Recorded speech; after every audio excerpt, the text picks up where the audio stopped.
গত 18 বছরে কোন নেতার স্তুতি বাক্য পাঠ করা হয়েছে, কোন নেতার মুন্ডুৎপাত করা হয়েছে? এই যে অগ্রহণযোগ্য কথা, এর মধ্য দিয়ে সরকারের ভাবমূর্তি ক্ষুণ্ণ হয় না, বিরোধী দলের ভাবমূর্তি ক্ষুণ্ণ হয়। রাজনীতি কি জনবিচ্ছিন্ন হয়ে পড়ছে কিনা? জনগণের প্রত্যাশা কতটুকু পূরণ হচ্ছে? সরকার কি জনগণের ভাষা বুঝতে পারছে? দেখেন, রাজনীতি তো জনগণের জন্য। রাজনৈতিক দলগুলোর মূল লক্ষ্যই কিন্তু জন আকাঙ্ক্ষা পূরণের মধ্য দিয়ে তাদের মধ্যে একটি শক্ত জায়গা করে নেওয়া, যেন আগামী নির্বাচনে আবারও জনগণের রায় ক্ষমতায় আসতে পারে।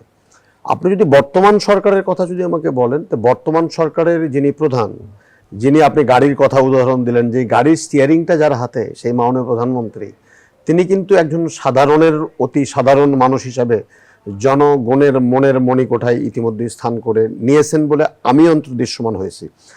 দেখেন, যে আপনি যখন ঢাকা শহরে চলেন, আপনি যে রাস্তায় চলেন উনিও সে একই রাস্তায় চলেন, মানুষের জন্য, যেন জনমানুষকে কষ্ট পেতে না হয়।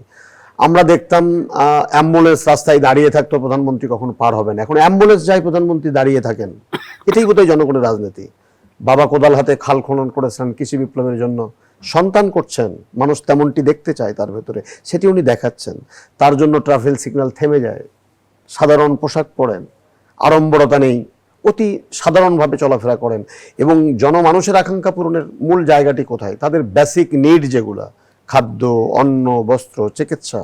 এবং সেই জায়গাতে একটু চিন্তা করেন, বাংলাদেশের সবচেয়ে সংকটময় জায়গা ছিল আমাদের স্বাস্থ্য খাত, খুবই সংকটময়। আমরা কোভিডের মধ্যে দেখেছি কি ভয়াবহ এক অবস্থা, ভঙ্গুর একটি স্বাস্থ্য ব্যবস্থা, যেখানে মেডিসিন নেই, বেড নেই, হাসপাতালে নেতা নেত্রীরা চিকিৎসা নেন না, চলে যান বিদেশে।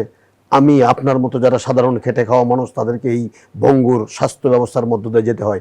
আমি এই সরকারকে সাধুবাদ জানাতে চাই, জনগণের কথা চিন্তা করে প্রথমবারের মতো বাংলাদেশে গতবার যেখানে স্বাস্থ্য খাতে বরাদ্দ ছিল 18,148 কোটি টাকা, যা জিডিপি বরাদ্দের মাত্র 7.89%, এবারে যে 3 লক্ষ কোটি টাকা এডিপি বরাদ্দ করা হয়েছে, গতকালকে একনেকের সভায় অনুমোদিত হয়েছে, সেখানে ডাবল করা হয়েছে।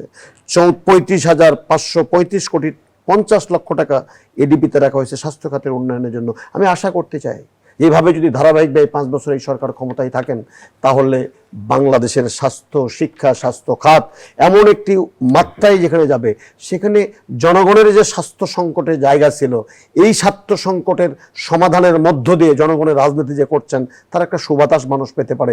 শিক্ষা জাতির মেরুদণ্ড, দুঃখজনক হলে সত্য, স্বাধীনতার 53 বছর দাঁড়িয়ে আমরা বলতে হয় এখনো জিডিপির দুইয়ের ঘর আমরা স্পর্শ করতে পারিনি। সেবার গতবারে যে বরাদ্দ ছিল, আমি দেখছিলাম বরাদ্দ ছিল 28,557 কোটি টাকা এডিপিতে বরাদ্দ ছিল, এবার সেটা প্রায় দ্বিগুণ করে 47,591 কোটি 12 লক্ষ টাকা, যা প্রায় জিডিপির বরাদ্দের 15.86%, গতবার যেটা ছিল 12.42%। এই যে মেজর দুটি খাত, আপনার আমার সন্তান টাকা নেই, বিদেশে পড়াতে পারি না, বাংলাদেশের স্কুলে পড়ে, দামি স্কুলে পড়াতে পারে না, যারা আমাদেরকে খাদ্য দেয় যে কৃষকরা।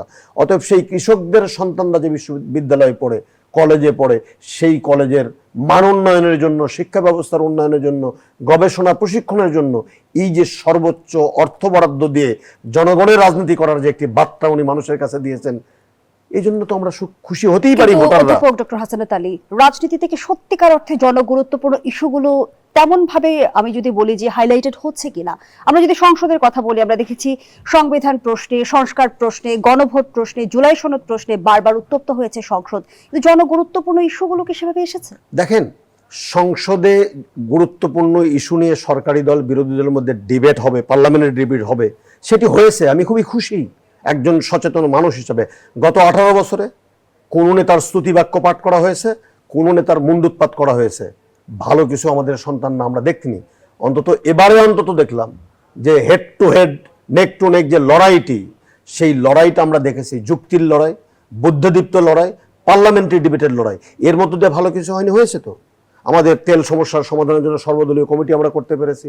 আমরা এই যে জুলাই সনদ বাস্তবায়নের জন্য যে 4টি বা 8টি আইন, আমরা 4টি আইন যে আমরা পাশ করলাম না, টার্ন ডাউন করে দিলাম, তার অধিকতর উন্নয়নের জন্য নতুন করে কি আইন প্রণয়ন করা যায়, তার জন্য সর্বদলীয় কমিটি, সমস্ত রাজনৈতিক দলগুলা রাজি হলো।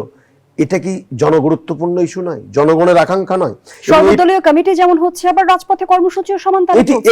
এটি গণতন্ত্রের বিউটি, এটিই গণতন্ত্রের বিউটি, যে সরকারি দল তাদের কর্মসূচি জনগণের স্বার্থের জন্য করবে, বিরোধী দল যদি মনে করে যে এটি জনগণ স্বার্থের পরিপন্থী, তারা সোচ্চার হবে। আমরা গণতন্ত্রকামী মানুষরা সেটিই চাই। সেখানে পুলিশের কোনো বাড়াবাড়ি থাকবে না, রাজনৈতিক প্রতিপক্ষকে আক্রমণ করা থাকবে না, আয়নাঘরতম্বী হবে না, পার্টি অফিসে হামলা ভাঙচুর হবে না, বরং গণতান্ত্রিক যে নর্মসগুলা সেগুলা ব্যবহার করে শ্রদ্ধাবোধের একটি বাংলাদেশ রাজনীতি চলবে। কিন্তু সরকারের বয়স যেখানে মাত্র 3 মাস, সেখানে বিরোধী দল আসলে সংসদীয় রাজনীতিতে কেন আস্থা রাখতে পারলো না? রাজপথে কেন রাজনীতি পৌঁছে গেল? দেখেন, বিরোধী দল সরকার সংসদের বাইরে দুই জায়গায় এখন পর্যন্ত অগ্রহণযোগ্য কোনো কর্মকাণ্ড করেছে বলে আমি অন্তত দেখিনি। বরং তাদেরকে এটা করতে দেন। এই করার মধ্য দিয়ে সরকারের জন্য একটা মেসেজ, যে যদি তারা সত্যি সত্যি যে সমস্ত দাবি দাওয়াগুলো যদি যৌক্তিক হয়, সরকারের জন্য একটা সুযোগ সেই যৌক্তিক দাবিগুলা পূরণ করে, জন আকাঙ্ক্ষা পূরণ করে জনগণের কাতারে যাওয়া। আর যদি বিরোধী দল যদি অগ্রহণযোগ্যভাবে যে সমস্ত দাবি দাওয়া করে, যেমন 3 মাসের একটা সরকার তেল দিতে পারে না তারেক রহমান কি ইরাক ইরান যুদ্ধ কি লাগাইছিল নাকি? এই ইরান আর ইসরায়েল যুদ্ধ, আমেরিকার যুদ্ধ, এই যে অগ্রহণযোগ্য কথা, এর মধ্য দিয়ে সরকারের ভাবমূর্তি ক্ষুণ্ণ হয় না, বিরোধী দলের ভাবমূর্তি ক্ষুণ্ণ হয়। 3 মাসের মধ্যে আমরা দেখছি সরকারের বিরুদ্ধে কিন্তু সুনির্দিষ্ট কিছু অভিযোগ বিরোধী দলের তরফ থেকে আনা হয়েছে। যেমন বলা হচ্ছে যে সরকার স্বৈরাচার হয়ে উঠেছে, বলা হচ্ছে যে আগে বিএনপিকে বলা হতো জাতীয়তাবাদী দল, এখন বলা হচ্ছে চাঁদাবাজির দল। অন্যদিকে আবার এটিও বলা হচ্ছে যে সরকার অজনপ্রিয় হয়ে উঠেছে এবং জনগণের আস্থা নেই। আমি কয়েকটা ছোট্ট আপনার কথা বলি, যে স্বৈরাচার গত 18 বছরে কখনো দেখেছিলেন তারেক রহমানকে শ্রদ্ধা ভরে একটি কথা বলতে, সম্মান দিয়ে একটি কথা বলতে, বেগম খালেদা জিয়াকে সম্মান করে একটা কথা বলতে, জিয়াউর রহমানকে করতে? জনাব তারেক রহমান বিরোধী দলীয় নেতা ডক্টর শফিকুর রহমানের বাসায় গেছেন, জনপ্রিয়হীন হননি উনি। উনি নাহিদ সাহেবের বাসায় গেছেন। একজন সিনিয়র পার্লামেন্টারিয়ান অসুস্থ হয়েছেন পার্লামেন্টে, সাথে সাথে ছুটে গেছেন তার পাশে।